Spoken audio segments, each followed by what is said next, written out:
किसानों की तो हमारा देश जो है एक बहुत ही बड़े लेवल पर काम करता है और साथ ही साथ एक नारा दिया जाता है कि जय जवान जय किसान। लेकिन वहीं पर अगर बात की जाए किसानों की, तो किसानों की दशा जो है आप देख पा रहे हैं किस तरीके से जो है आए दिन आपको ये सुनने को मिलता है कि किसान जो है सुसाइड कर रहे हैं, आर्थिक रूप से काफी कमजोर होते जा रहे हैं। क्योंकि जिस तरीके से अगर बात की जाए तो किसानों का स्तर जो है आपने देखा है कि पहले के टाइम में क्या था और आज के टाइम में क्या है। नमस्कार, मैं सोनम वोट्स न्यूज पर लाइव तस्वीरें आपको हरियाणा के करनाल से दिखा रही हूँ और आज हमारे साथ भारतीय किसान यूनियन से जो है खास बातचीत करने के लिए जुड़ चुके हैं सोनू मालपुरिया जी, जो कि पानीपत से अध्यक्ष हैं भारतीय यूनियन के, किसान यूनियन के। उनसे बातचीत करने का प्रयास करेंगे आखिरकार किस मुद्दे को लेकर सर आज यहाँ पर एकत्रित हुए हैं। सारे दर्शकों का राम राम, जय जवान जय किसान। मैं भारतीय किसान यूनियन से था, लेकिन ये भाई है अपना मदन ठाकुर जी, ये धर्मशाला से मिसाल लेके चल रहे एक नई जागृति लाने के लिए, समाज को जगाने के लिए।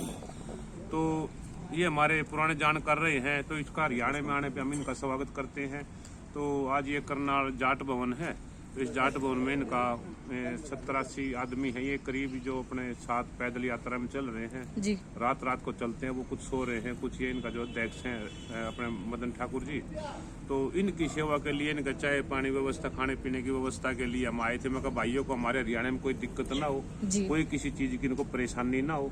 तो भाई हमारा तो देखो किसान यूनियन का सहयोग है भाई। हमारे किसान कहीं से भी, कोई हिमाचल से पहले कड़ भी लेके आए थे, उस भाई की भी हमने व्यवस्था।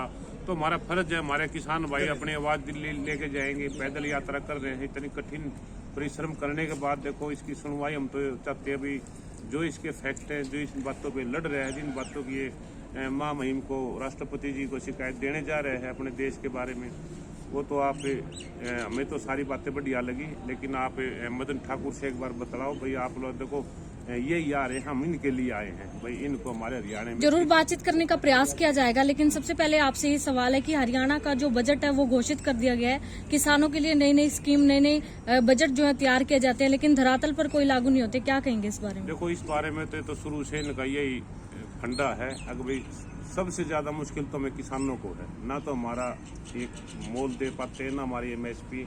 लेकिन हमारा 20 तारीख को, अभी 20 मार्च को पूरे किसान हमारी फैसला हुआ है इस बजट के बारे में भी। हमारे किसानों के सहयोग के लिए भी हमारी दिल्ली में मीटिंग है 20 मार्च को।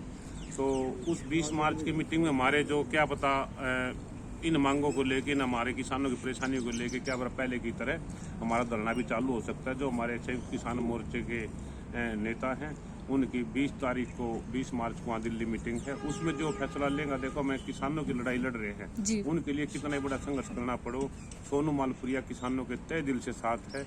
अब जैसे भी भाई ये आ रहे हैं, इनका भी हमारा सहयोग है। ये तो मेरे तो वाड़ा करनाल में, हरियाणा में सारे जाना है, हमारा तो ज्यादातर बेनिफिट यही है। गुड़िया को मदन ठाकुर जी से आप एक बार इनकी समस्या का समाधान करो भी, आप कैसे चल रहे हो। हम तो सहयोगी है और आप लोगों का बहुत बहुत धन्यवाद जो आप लोग आए और हमारी मदन ठाकुर की भाई की हमारी बात आपने आगे बढ़ाओगे। इसके बारे में फिर हमारे तो फिर कर लेंगे बात जी।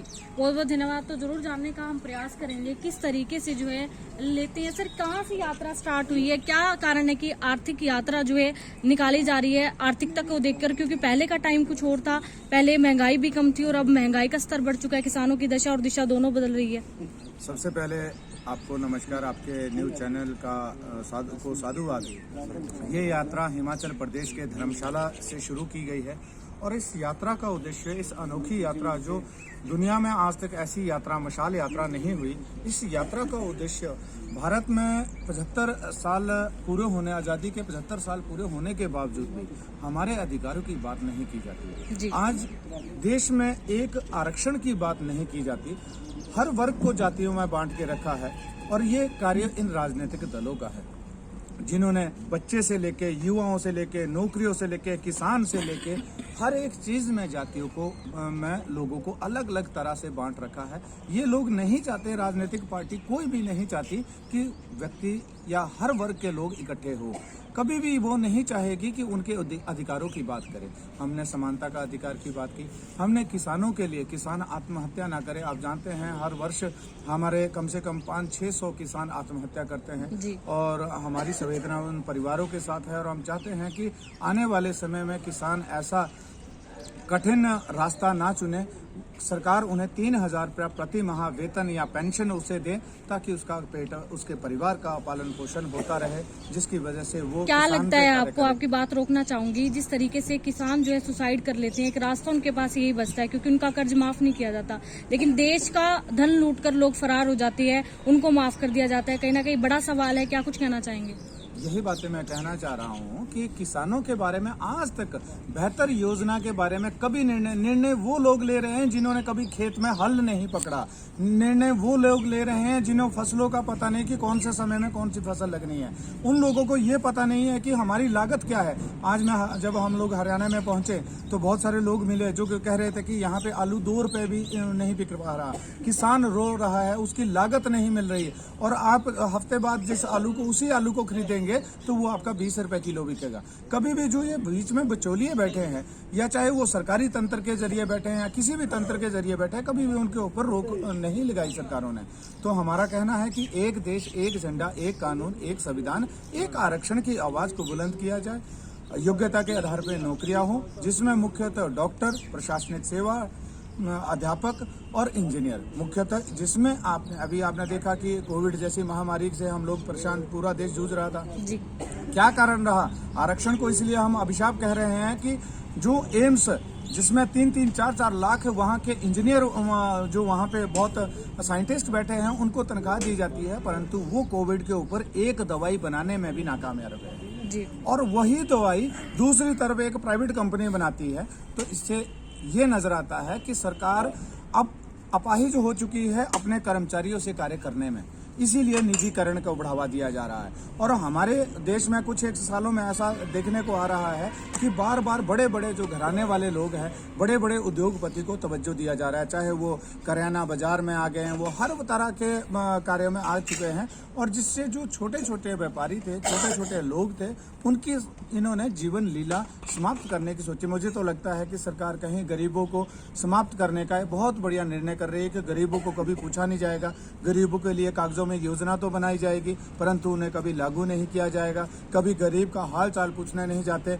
ये लोग सिर्फ वोट मांगने के लिए 5 साल में एक बारी हाथ जोड़ के आते हैं, परंतु 5 साल तक किसान की दुर्दशा क्या थी, बेरोजगारों का हाल क्या है, महंगाई किस चरम पे है, कभी बात नहीं करती। क्योंकि हमारा टैक्स के पैसे से ये लोग ऐशो आराम करते हैं, हमारे टैक्स के पैसों से ये लोग विदेशों में जाते हैं, हमारे टैक्स के पैसों से ये लोग पेंशन पाते हैं। जबकि जब समाज सेवा, राजनीति समाज सेवा है, हमारा मानना संगठन में हमने मांग रखी है कि जब राजनीति समाज सेवा है तो किस बात की पेंशन?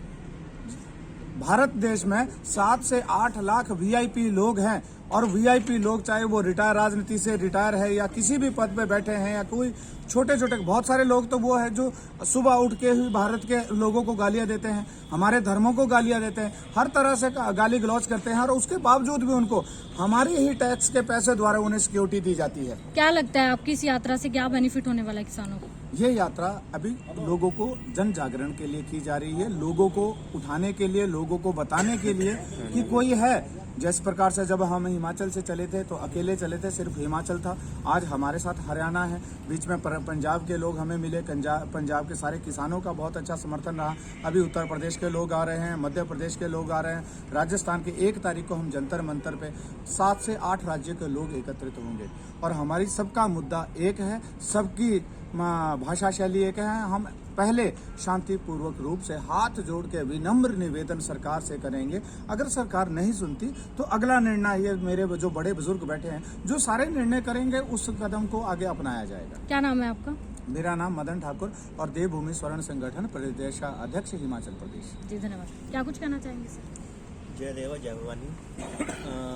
देवभूमि स्वर्ण संगठन द्वारा 17 तारीख से धर्मशाला से मशाल यात्रा शुरू हुई थी, जो आज यहाँ पहुँच के दिल्ली की ओर रुख किया जाएगा।